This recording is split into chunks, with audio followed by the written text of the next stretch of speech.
Another below par outing for Max Meyer. Post-game, we get the excuses. Max Meyer, he's tired. Not producing, now making excuses. This is all a bad look for Max Meyer. A lot to ponder on for him headed into the offseason and coming out of that into 2025. Time to get into. This is Locked On Marlins.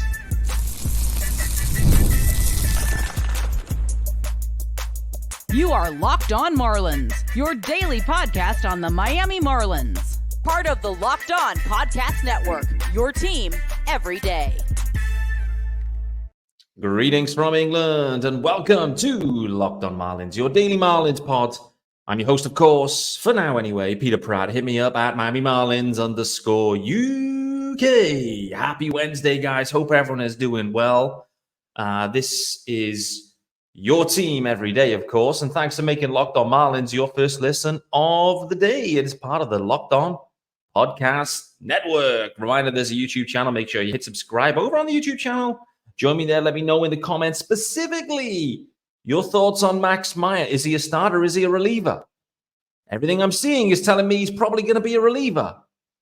Another underwhelming performance. Just let me know your thoughts on Max Meyer generally. It's been a weird season for him this season for various reasons. We're going to get into that in today's episodes, but let me know your thoughts. The ace is on his way back, and it's not Sandy Alcantara, it's Ryan Weathers. Rehab start for Ryan Weathers. Xavier Edwards back into the lineup. Unfortunately, an 0 for 5 day. They've been rare. That actually, I think, is his first ever 0 for 5 day. Jesus Sanchez exits the game. Not in the lineup today. Griffin Conine gets his shot, but is there a problem with Jesus Sanchez, and could he miss a sustained period? Speaking about Sanchez's, we haven't spoken about Sixto Sanchez in some time. Will I ever speak about him again after today? Who knows? There's absolutely tons to get into, even on the 4th of September, even when the Marlins are not playing that well and they continue to get spanked by the Washington Nationals. But today's episode is sponsored by our good friends over at Gametime. You can download the Gametime app, create an account, and use the code LOCKEDONMLB for $20 off your first purchase. Terms apply. Download Gametime today. What time is it? Game time. Loving that from them, guys. Going to be a breezy episode here, guys. I'm not going to lie. I don't know if any of you guys are tennis fans watching. I mean, it's the U.S. Open, guys. Who isn't watching the U.S. Open? But right now, Jack Draper in action. He's 2 sets to love up against Alex de Minaur. So I'm going to hit this one super quick. Hope that I get back and see Jack Draper maybe take a straight sets. The men's singles looking juicy. Tiafoe Fritz in the semi. Going to be fun for all you U.S. listeners. And I know based on the statistics, about 85% of you listening to this show right now are in the States. Fritz, Tiafoe should be fun, no doubt. Sinner, Medvedev versus maybe Draper. Looks like Draper. So, yeah, some fun names left in, even though Carlito and Novak are already out. This isn't Locked On Tennis. However, I'm going to put that in the suggestion box for Locked On as a network. I feel like there should be a Locked On Tennis. There's just as much tennis as any other sport. There's always a game played in a tournament somewhere, not only the slams, but generally. Nevertheless, I'm already going off topic when I said I'm going to be breezy. Let's talk about Max Meyer. And I think just on that topic, by the way, guys, it's probably that I'm kind of clinging on. Like, I know the end is nearing here, and I'm going to miss it. I'm going to miss it. I'm going to miss talking to you guys and sharing the stories and my thoughts. At times, I'm not going to lie, it can be tough doing this show when, frankly, the team this season in particular, I mean, other seasons, not just this season, other seasons too, it's been pretty tough. As a Marlins fan base, we don't get a lot of positive over 500 campaigns. And so we really enjoyed last year. It's been a big come down this year, no doubt about it, but the future looks strong. Let's, though, think about the future for Max Meyer. Actually, let's just sit back and reflect on Max Meyer. Because headed into the offseason, and the Marlins UK WhatsApp group was a blaze earlier, and they were calling out, like, Pete, you said to me that Max Meyer was going to be our Spencer Strider. That's what you said.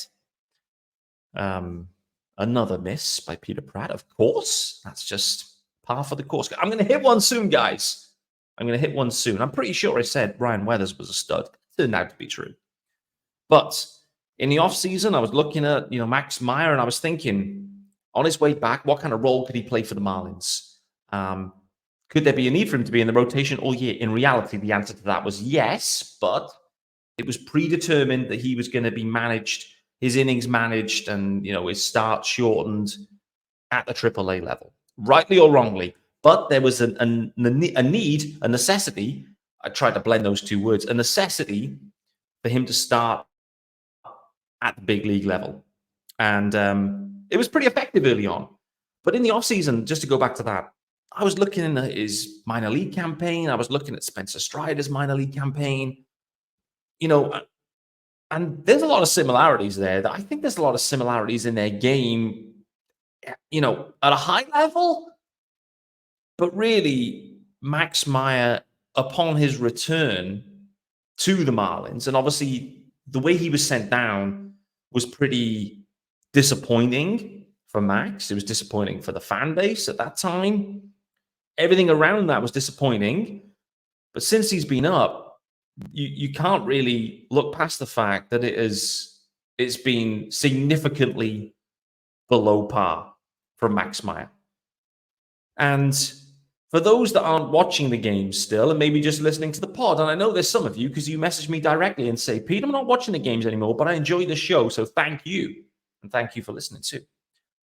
But watching Max Meyer, it has been so underwhelming because every single pitch that he throws, and there's a discussion to be had on what mix he should be throwing, and particularly in a developmental season where the results don't really matter. Again, that's another topic. But you're watching him pitch, and at times, it honestly looks like meatball season. It is Spanish meatball extravaganza going on. It is IKEA season from Max Meyer. It really is. The fastball just has no life. I don't know why. But the fastball just stays straight. It just stays in the zone. He misses his spots and he gets punished. He then has this slider that everyone was waxing lyrical about when he was drafted. Slider's good. The rest of his game needs some work. I think that was effectively the scouting profile coming out. Nothing's changed in the years subsequent to that. The other question you've got to ask yourself, considering that was the profile and that was the scouting profile of basically has a slider and the rest, needs a lot of work. Undersized guy from a pitcher perspective, can the body stand up to what's required at the big league level? Does he have the pitch repertoire? Does he have the stuff? A lot of question marks. The guy was taken 3rd overall by the Marlins, seemingly quite a long time ago, but he was taken 3rd overall. And when you reflect on all of those question marks that were legitimate at the time, you sat there scratching your head touch around the pick itself at the time. Let's fast forward to current date. And again, just to call it out, for those that aren't watching the games, Max Meyer is struggling not just with the fastball. Every pitch he's struggling with. Even the slider is struggling as well. It's a really bad indicator at this point. So the results aren't there. The pitch mix is puzzling, particularly yesterday. He goes back to throwing like 46, 47% sliders. It's way too high. Way too high. 15% changeups. The lineup is stacked full of lefties. Max Meyer needs to be throwing 30% plus changeups in those starts. He has to be. He has to be. And I get it. On any given day, and I can tell you from a tennis court perspective, sometimes you just don't feel it.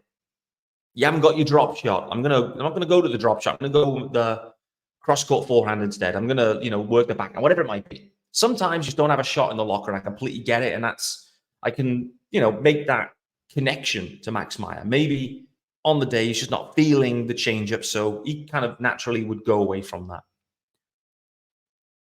For me, that is the worst thing that it's the thing that I want to see him doing least. Again, the Marlins season doesn't matter. The wins and losses don't matter at this point. What I want to see from Max Meyer is him almost being forced to throw 30-35% changeups in any start. He shouldn't be allowed to throw 45% sliders. It's too high. If he continues down this path, then you have to question whether there's a legitimate big league starter in this profile. I think we've been asking that question for multiple weeks at this point, whether Max Meyer is a legitimate starter. I think when we reflect on Max Meyer's career thus far, and it's a short career at the big league level, but when we reflect on it, you have to call out that there really hasn't been any body of evidence for any sustained period that would suggest that Max Meyer is a big league starter.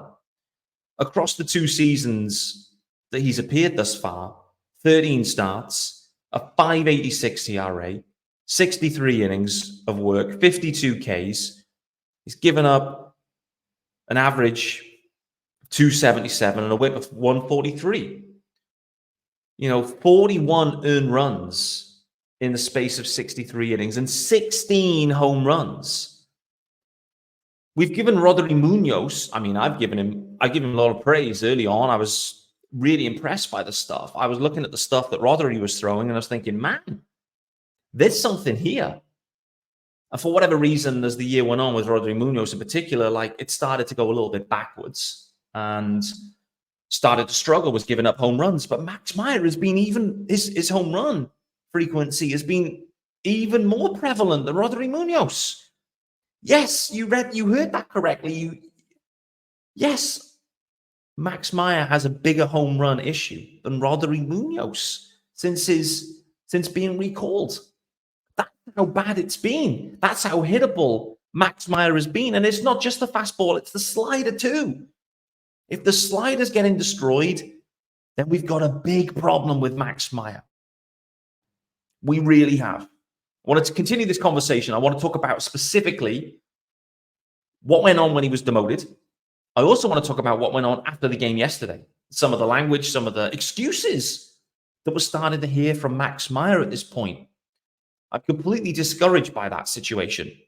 That isn't what I expected. That's not what I was sold. For Max Meyer, I was sold something else mentally.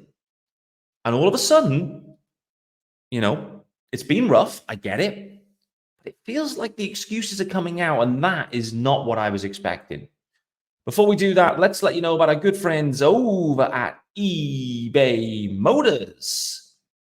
Yes, sir. And guys, passion, drive, and patience. It's the formula for winning championships. And it's also what keeps your ride or die alive. eBay Motors has everything you need to maintain your vehicle and level it up to peak performance. Superchargers, roof racks, exhaust kits, LED headlights, and more. Whether you're into speed, power, or style, eBay Motors has you covered. With over 122 million parts for your number one ride or die, you'll always find exactly what you're looking for. And with eBay Guaranteed Fit, your part is guaranteed to fit your ride every time or your money back. Because with eBay Motors, you're burning rubber, not cash. And with all the parts you need at the prices you want, it's easy to make your car the MVP and bring home huge wins. So keep your ride or die alive at ebaymotors.com.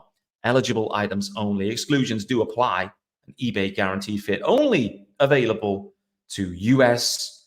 customers.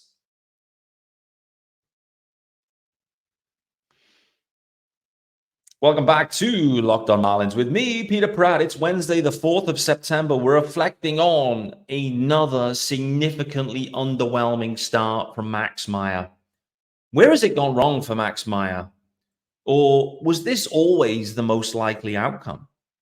When you take with your third-round pick a one-pitch guy with the body type of Max Meyer, and you hope that you can develop a changeup and maybe the fastball, you have to reflect on that. I think that was a huge risk that the Marlins took there with that pick. And although the production at the minor league level was interesting, for sure, it gave us hope. I think at the big league level, apart from that brave start, and granted, we're only, 14 starts in into his big league career. I can only really put my finger on that one Brave start. The rest of it has either been inefficient or just straight up poor, bad.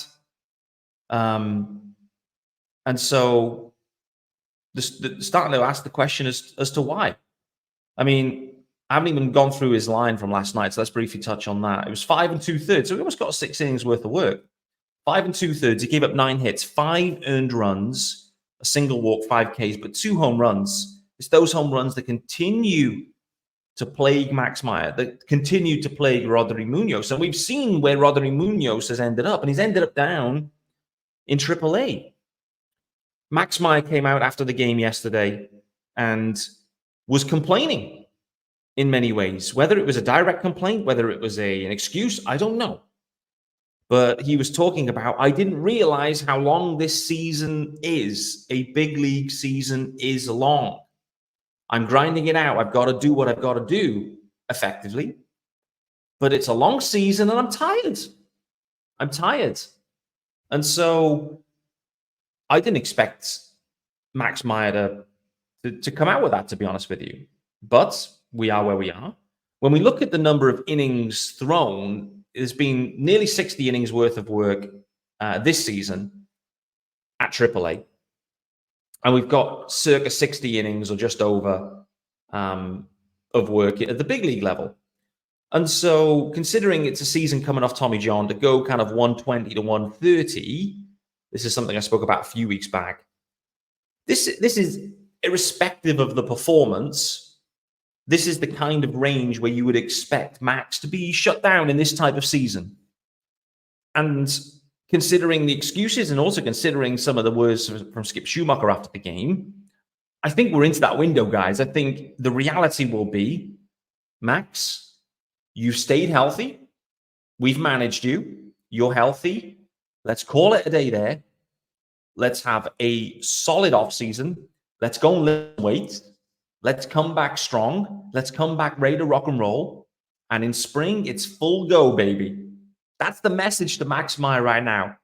Go away, eat well, stay healthy, lift weights, come back, and let's go. And let's see what's cooking, because we need you. Max Meyer, we need you next season. There'll be a role that you will play. You're going to be one of the senior guys around, maybe. You're going to be battling for the rotation. It's not a given. There's minor league options there that remain.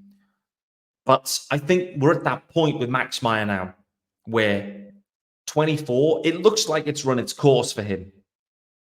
He's now defaulted back to just throwing over-reliance on the slider. There's no real attempt to increase the use of the changeup specifically. And if that's the situation, shut him down. Because these innings now, they're wasted.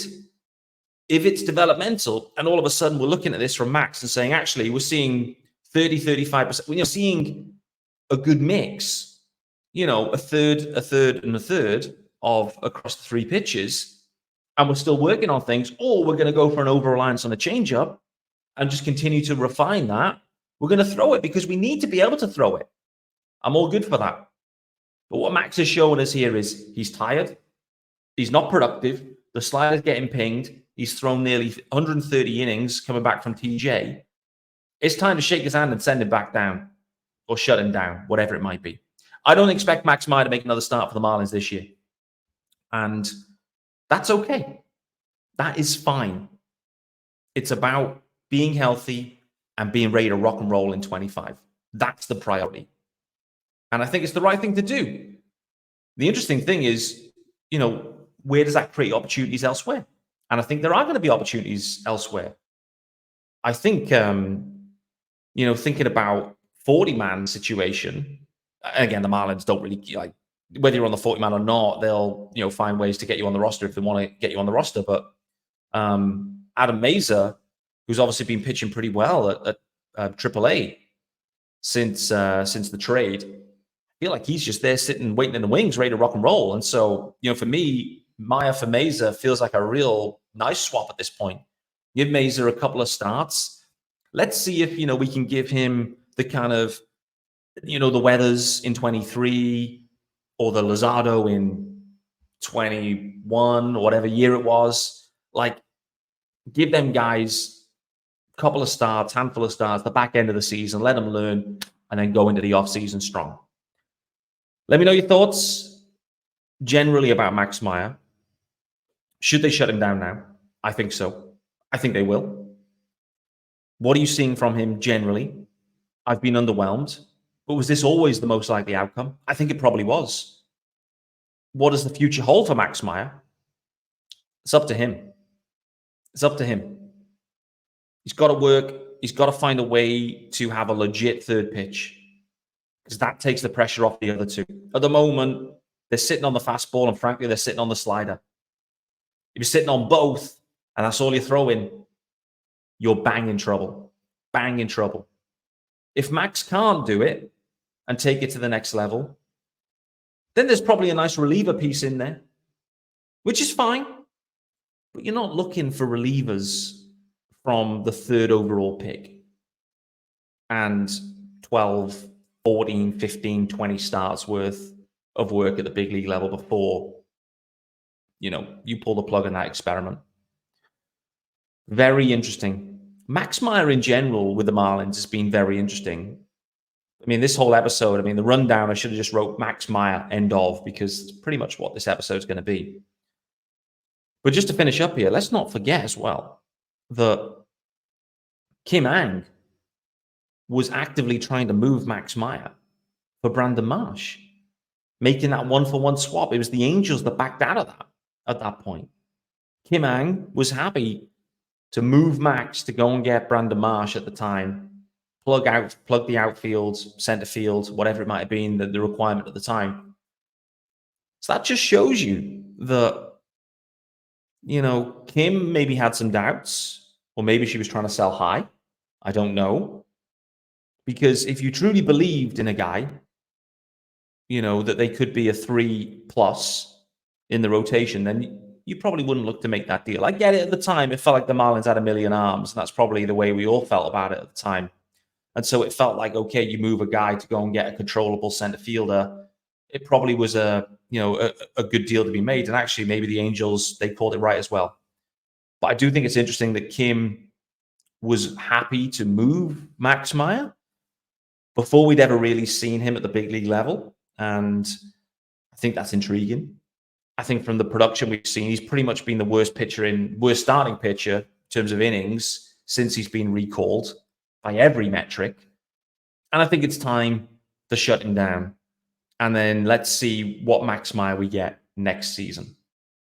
Final ad, and I want to talk about some other news and nuggets before we get out of here. And let's see how Jack Draper's doing in this game. Before we do that, let's let you know about our good friends over at PrizePicks. And guys, let's get the graphics going. Yes, sir. There we go. Producer is slow, but nevertheless, PrizePicks is America's #1 daily fantasy sports app with over 5 million active members. PrizePicks is the easiest and most exciting way to play daily fantasy sports. Unlike other apps, PrizePicks is you against the numbers. No need to worry about the sharks. You against the numbers, baby. All you do is pick more or less on 2 to 6 player stat projections and watch those winnings roll in. So you can now win up to $100, 100 times your money on PrizePicks with as little as 4 correct picks. And PrizePicks is the best way to get in on the action and sports in most states, including California, Texas, and Georgia. So what have you got to do? You got to simply download the PrizePicks app today and use the code LOCKEDONMLB and get $50 instantly when you play $5. The code again is LOCKEDONMLB on PrizePicks to get $50 instantly when you play $5. You don't even need to win to receive that $50 bonus. It's guaranteed. PrizePicks, run your game. And speaking of game, let you know about our good friends over at Gametime. And Gametime has a brand new feature, guys. Sound the klaxons, alert emojis, however you want to phrase it. Gametime has a new feature called Gametime Picks that makes getting tickets for your favorite live events even easier. If they hadn't already done it, they've gone even further now with Gametime Picks, filtering out all the fluff, guff, and just terrible tickets to show you only incredible deals on great seats so you don't have to waste time searching through thousands of tickets. Aside from their wonderful game time picks, for me, this is a must-have requirement. They have a feature that you can toggle on, and I highly recommend you do this. Toggling on this feature will show you and give you all-in pricing, showing you the totals up front, no surprise fees at checkout. I absolutely despise those surprise fees. I'm going to toggle that feature on, and I want to know the cost. I've got my budget. I want to know the cost. You've also got panoramic views from your seat in the app before you buy, and their lowest price guarantee. Gametime will credit you 110% of the difference if you find the same seat in the same row for less. So take the guesswork out of buying tickets with Gametime. Download the Gametime app, create an account, and use the code LOCKEDONMLB for $20 off your first purchase. Terms apply. Again, create an account, redeem the code. The code is LOCKEDONMLB for $20 off. Download Gametime today. What time is it? Game time. Welcome back to Locked On Marlins. Final segment here. Only a few minutes left. With me, Peter Pratt. Thanks for making Locked On Marlins your first listen of the day. Bit of a downbeat one in some ways. I apologize. I don't like delivering downbeat episodes, but I've kind of lost my head, and I've got so frustrated with Max Meyer for a couple of reasons. I think he was overhyped by maybe as well. I think as Marlins fans, we had a significant level of hope attributed to Max Meyer. I think upon reflection, the scouting report was nailed on. I don't think we've seen enough progression from Max Meyer. Granted, there's been Tommy John. Granted, he's been managed in a suboptimal way this year, I would say, for him. Mentally, I think he struggled going back down to AAA. There was, he wasn't happy with that situation. He felt like he deserved to stay. We talked about it yesterday with Griffin Conine. Griffin Conine, when Xavier Edwards went down, we thought, is this going to be a cup of coffee? And that's it. Griffin Conine takes matters into his own hands, performs. He then deserves to stay. Max Meyer, I think, felt like he deserved to stay. He did, by the way. He's then sent down. He deals with that mentally. And then, frankly, in AAA, whilst they managed his innings, the production at AAA was below par. There were some games for certain where the changeup usage was higher, and we were seeing that. But coming back up since, he's been pretty much the worst pitcher, one of, outside of the 130 qualified, he's like 120th or whatever it might be. So it's not been good enough for Max. Really hasn't. And it's really frustrating because with the third overall pick and with the hope you maybe invest in him, you hope that an organization like the Marlins needs to nail these picks. And we've kind of seen it, twice in, 3 seasons where you pick a deficient Max Meyer and look what happens. You then pick a couple of seasons later than that, what appeared to be a deficient Jacob Berry. Defensively, there were certainly issues. Offensively, maybe looked okay. But a lot of people saw Jacob Berry as a deficient pick. They saw Max Meyer as a deficient pick. And frankly, both of those scouting reports probably appear to be right. My good friend Keith Law probably nailed this one. But overall, he was wrong on Christian Pache, and I won't let him forget that. But with Max Meyer, he probably was right. This is probably a reliever profile. With Jacob Berry, he probably was not a first-round pick.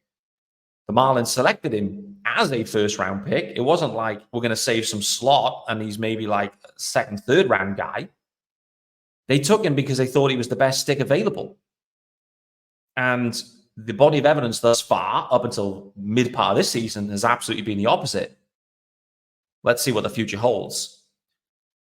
Ryan Weathers made his debut. No, he didn't make his debut. He made his rehab debut. Maybe that's the better way of phrasing it this season. Went 40 or so pitches and no earned runs. A couple of hits given up. All good. Xavier Edwards 0 for 5. First time 0 for 5 for the Marlins. Jesus Sanchez exited the game. He's not in the lineup today. What does this mean for Jesus Sanchez? Wait and see. Let's give it a few days. One final one. Sixto Sanchez. I was thinking about Sixto for some reason. I don't know why. But I just thought, you know what? I've probably only got another 15 episodes left to do for this show. And I want to make sure we talk about Sixto Sanchez. So briefly to talk about it, I think he's done. I think he's been done a long time ago. And I think he will be DFA'd at some point when the roster shakeup happens. I don't think he'll, there's talk about him doing baseball activities and kicking footballs around, whatever it might be. I think Skip Schumacher's made it pretty clear he wants nothing to do with Sixto Sanchez on the roster. I think it's almost like, a message to Peter Bendix of keep that dude away from this roster. He's no good for us. Skip's doing his thing, working his thing, continues head down, grinding. Love Skip. And considering the tools that Peter Bendix has removed from Skip's roster this year, I think there should be a degree of payback, and this probably is one. Not quite quid pro quo, because, listen, you move Arias, Jazz, Park, Scott, it doesn't quite balance if you then say, but listen, I'll just keep Sixto Sanchez away from them. It doesn't quite stack up, but you know what I'm saying? I feel like there's been a quid pro quo. That's harder to say, by the way, than I anticipated as I started saying that. And then for some reason, I tried to say it twice. Quid pro quo. It's harder to say than maybe you anticipate. I'm not going to say it again. But Sixto, he's cycling or whatever he's doing in Miami. Nothing else. No real mention. The dude clearly is not a big league arm at this point.